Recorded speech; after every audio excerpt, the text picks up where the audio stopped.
বিদেশে কাজ করার স্বপ্ন অনেকের। কিন্তু এই স্বপ্নের পেছনে যে খরচ লুকিয়ে থাকে তা অনেক সময় আমাদের অজানা। বিদেশে চাকরির খরচ নিয়ে কথা বললে প্রথমেই আমাদের জানতে হবে রিক্রুটমেন্ট এজেন্সির ফি। এই ফি সাধারণত ৫,০০,০০০ থেকে ১,০০,০০০ পর্যন্ত হতে পারে। এরপর আসে ভিসা ও মেডিকেল খরচ, যা প্রায় ২,০০,০০০ থেকে ৫,০০,০০০ হতে পারে।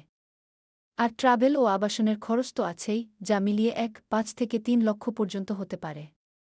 এখন শুধু আর্থিক খরচই নয়, মানসিক ও সামাজিক মূল্যও রয়েছে। বিদেশে কাজ করতে গিয়ে অনেকেই একাকিত্ব ও মানসিক চাপের শিকার হন। ভাষাগত সমস্যা এবং সাংস্কৃতিক বিভেদও একটি বড় চ্যালেঞ্জ। পরিবারের সঙ্গে দূরে থাকার কারণে অনেকেই মানসিকভাবে ভেঙে পড়েন। এছাড়া বাস্তব অভিজ্ঞতা বলছে, অনেক অভিবাসী ভুয়া চাকরির প্রতিশ্রুতির শিকার হন।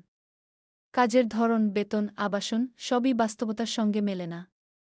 কিছু ক্ষেত্রে শ্রমিকদের পাসপোর্টও কেড়ে নেওয়া হয়। এই প্রতারণা থেকে বাঁচতে হলে সচেতন হওয়া জরুরি। বিদেশে যাওয়ার আগে সরকার অনুমোদিত রিক্রুটমেন্ট এজেন্সি ব্যবহার করা উচিত। লিখিত চুক্তি ও ভিসা যাচাই করা অত্যন্ত গুরুত্বপূর্ণ। আন্তর্জাতিক শ্রম আইন সম্পর্কে জানাও অপরিহার্য। বিদেশে কাজ করার আগে এই বিষয়গুলো মাথায় রাখা উচিত। সচেতনতা বাড়ালে অনেক সমস্যার সমাধান করা সম্ভব।